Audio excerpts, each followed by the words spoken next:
Okay, so we've got the frets all nice and polished and buffed out and cleaned up and everything, and put some oil on the fretboard here. You can see it's pretty much done. So now it's been our 14 days and we can get on to starting to wet sand this thing. I think it's gonna turn out pretty good. I've already done an area right here, and you can see, even though it's dull, it's already reflecting light a lot better than the other areas. You see there's a matte area there, and there's an area that's been wet sanded. So I'm just going to start with the back here. And what I've got here is I've got a rubber sanding block with some 800 grit wet or dry paper. And we are going to be using it wet. And so one thing I want to keep in mind here is I put a little bit of extra lacquer on here, simply because these are such open grain woods I was working with, especially the cedar. So I wanted to make sure that I got that grain completely filled. When I sand back, I'm not going to end up with any divots. And also I wanted to make sure that I had enough clear coat on top of there, because if I sand and I start sanding into the tinted clear coat underneath, the color will actually lighten, and you will notice you will have a pretty significantly noticeable mark there. So I don't want to do that. So as always with wet sanding and stuff, anytime you're doing flat areas, for example the back here, you want to make sure that you're using a sanding block, just because you want a nice mirror finish on there, and the only way to get that, so that whenever you look into the instrument you see a nice perfect mirror reflection, instead of like you know, a freak show mirror type of reflection where everything's all distorted. You want to make sure it's nice and flat like a mirror as well. So what I'm going to do is I tend not to use a lot of water when I do this, just because I want to be able to control. I don't want to be getting, when I start sanding and stuff, as you can see on the sanding block here, the dust mixed with the water makes a pretty sloppy kind of slurry, and that tends to get all over the place. So you want to try to control that as much as possible. That's why I've also put this paper towel here in some of these recesses, just to kind of keep that under control. But another way to keep it under control is just kind of limit the amount of water you're actually putting on it. You don't need to sand big huge areas at one time. Just ensure that everything is flat. So I just tend to do small areas or whatever, using small amounts of water, wipe it clean, see what it needs, you know what I mean, and then hit it again until we get all the pock marks out of it, and then I move on. So with that being said, we'll just give this a couple squirts here, liven this up a bit, because it's yeah, that's pretty dry on there. So now what we're going to do is just back and forth, pretty simple process here. And you'll be able to tell when you're getting level, because the block's not going to want to move as easily, because then it'll be like a flat block rubbing against a flat surface, so you're going to get that friction, and that's going to tell you that you're pretty much where you need to be. At that point, when you start feeling that, move on to another spot. You know, once you get that to a point where you're starting to feel some friction there, right about there, then you want to take a rag and wipe all this excess off. Before, you don't want to let this stuff dry on there, because it becomes a bit of a pain in the butt sometimes. Okay, now you're probably not going to be able to capture that with the camera here, but actually I'll take it off of the tripod and we'll have a look here from the side and see if I can capture this, so you can kind of get an idea of what we're looking for. Okay, so as you can see, as we look down here on an angle, you can see the areas that are flat, like this area right here, and then these areas here that are still low, they're still shiny. We want to get rid of all this shininess in here. All of this stuff, you can kind of feel the pock marks actually, but we're looking to get everything looking like this area here, so it's nice and flat like that. So we know that we're where we need to be here, so we're going to concentrate on the areas that need to be lowered a little bit, and then we'll just kind of work everything together so we get a nice flat surface. Okay, so I'll put the camera back and we'll get back to doing this. Okay, so You'll see too when it fully dries, the actual low spots or the shiny spots will appear a little bit darker, so you won't have to kind of look in the light all the time. As you get them down to almost done, it might not be as apparent, and you might have to, you know, take that kind of, you know, an eye shot down the side of it to see where the bumps are. But I can see here that we got an area right here that needs to be worked on, so I'm just going to spray my block and just work on that area right here.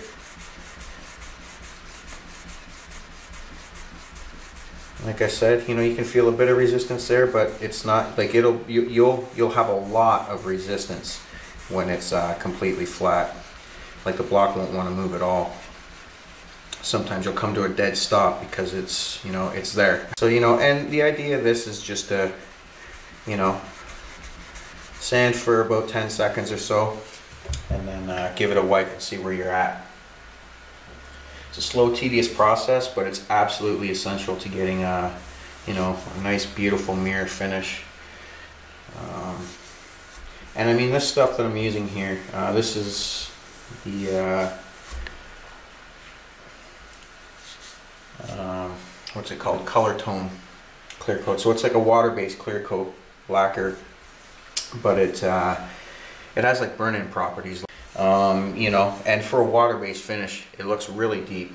If you start to get color in the dust, stop, because you've gone too far and you're going to start to affect the coloring of the instrument. So at that point, if that happens, what you're going to need to do is stop altogether, and you need to take this back to the spray booth. That's a good thing about this too, having burn-in properties, is that if you get to that point and you burn through, it's not the end of the world, as long as you don't change the color here, because you can always go back and spray some more clear over top. Hit it about 5 or 6 times just in that area, and then sand it back. So it's another good thing about it. It's great for repairing too. Very easy. It doesn't show any witness lines. Like for example, there's a couple really deep spots on here that I drop filled, and when you go back and sand those, there's not going to be any kind of witness lines or anything, because it actually burns in. So great stuff to work with. Okay, so we're getting close here. Around the edge is still pretty rough, so we're going to hit that. Just get it down to where everything else is. Now, another thing you want to keep in mind is any holes that you've drilled for any type of hardware you might have pre-installed for you know, construction purposes. Try and keep as much of the water out of those holes as possible, because I've seen instances where, you know, some water gets in that hole and the wood expands and it actually cracks the finish around the hole. Okay, so yeah, we've pretty much got that down to where we need it. So now we're going to hit this whole area and just go over it. It looks like might take a little bit to get there. We have one area right here, and we'll see. And if you get to a point where there's one area that's deep and it's just one little pock mark, don't try to take it down, because chances are you're probably going to burn through. What you'd rather do is just take some finish and drop fill that and leave it for a few days, and then, you know, treat it as a repair at this point. You don't want to end up screwing up the finish at this point. We're almost there, so we want to make sure that we're not working backwards at this point. It always seems that I end up forgetting right up to the edge. And part of the reason is you got to really be careful around the edges too, because there's not as much finish on the edges. Traditionally, with a sprayed finish, you know, tends to want to stay away from the edges and stuff, so you don't end up getting as much coverage. So usually when people burn through, it is usually around the edges, so you just be careful around those areas. Okay, let's check that out. Like I said, if you're not comfortable using 800 grit, you can always, you know, you can always do this using 1000 grit, 1200 grit, or whatever you want to do.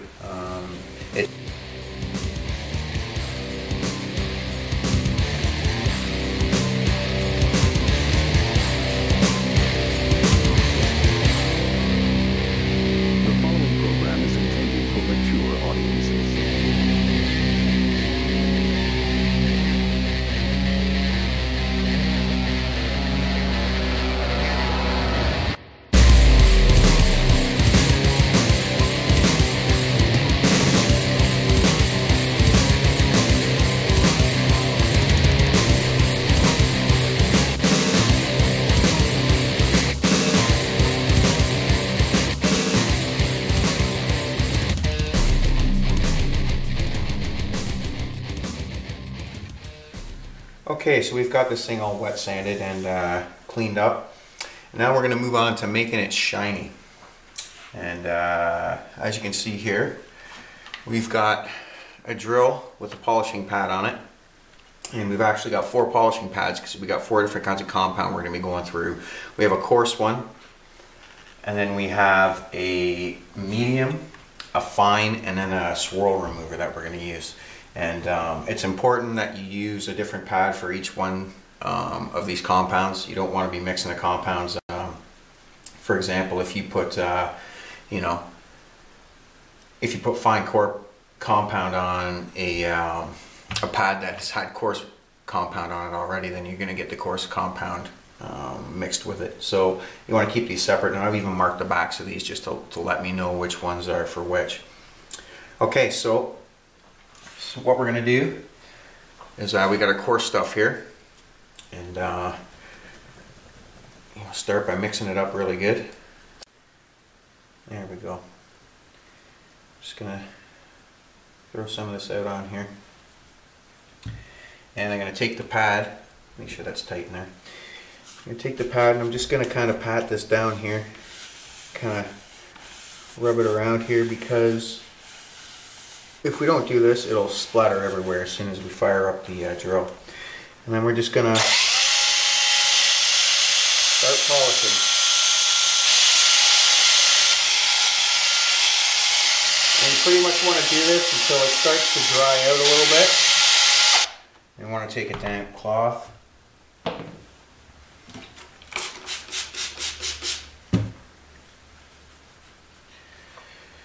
You just want to wipe the excess off here. You can see that started to bring out some shine in this now. So I'm just going to continue on. Just wipe this down good.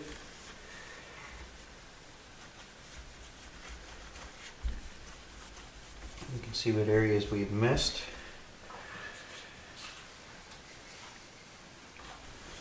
I don't think we missed anything here. Looking pretty good. Pretty good here. Now we can move on to the sides. The sides, I'm just going to put a dab right in the center of the pad here. There we go. And I'm just going to work it around here.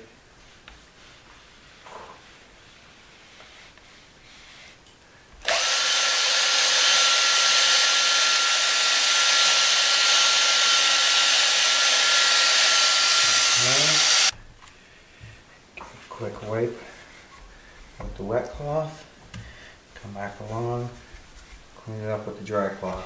And now for this one, because we got to go inside of a corner here, I'm going to put it on the edge of the pad, like so. And I'm just going to kind of work it around here.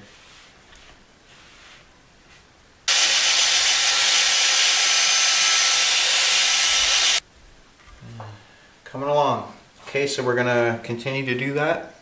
We'll start with the coarse here. We'll get it all done. And then I'm going to hit it with the medium. And then we're really going to start to see you know, the mirror effects start to happen here. And we're already starting to get a bit of a nice mirror effect. Okay, so we're done with the coarse compound here. And you can see we're starting to take on a shine here. And a bit of a mirror finish. That's just going to keep getting deeper and deeper as we go through the grits. So what we want to do is we want to take our coarse pad out and now put it away. And another thing I want to do is take our coarse compound and put it right out of the way so that you don't get it mixed up with the other ones. This one's a different color, so it's not that big of a deal, but the other 3 are all white, so you want to make sure you do that between the different grits. Make sure it's completely out of the way so you don't get it confused with the other ones. Same with the polishing pad, might as well throw that there. Okay, so now we're going to switch to the medium. And another thing we want to do is we're not just going to switch pads, but we're also going to get, we're going to use new rags too, wet and dry. Okay, so we've got the medium here, and we're going to find our medium pad, which is right here. It's got an M on the back. Shake. And you'll notice that this stuff here is a lot runnier than the coarse stuff. All the other ones are. So I tend to try to use it sparingly. Okay, so we're going to start. I'm just going to put some right across our pad here. Yeah, that's clogged up. I'm going to have to clean this lid out. Clean this lid out and we'll be right back. Okay, we've got that all cleared out. There's a nice plug in there. So we're going to go ahead and just run this onto our pad. And just going to dab it around, make sure that's nice and tight.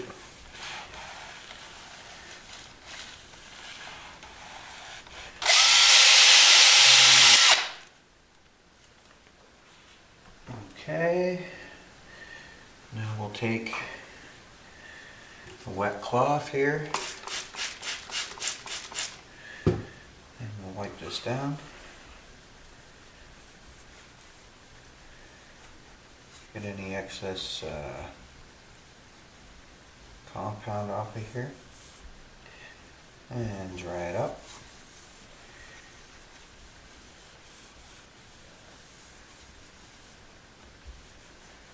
Yeah, you can see this is really starting to buff up now.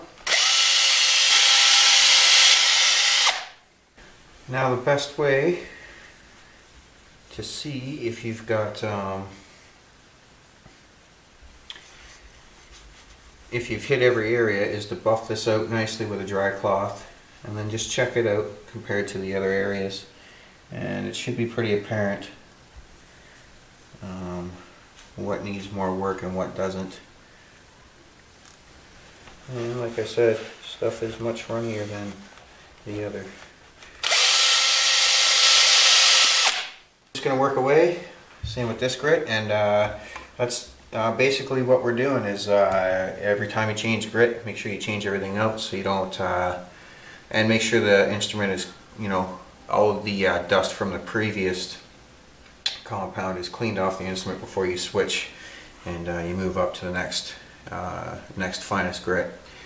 Okay, so that's pretty much it. We're going to do the entire instrument like this again, and then we'll switch up to the fine, do it with that, and then a little bit on the swirl remover, and then we'll be done. We'll be ready to start assembling this thing. Okay, we are done. You can see here, highly reflective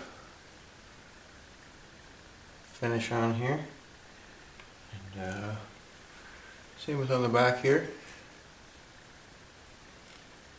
Very glossy, and we can see the headstock here and the back as well.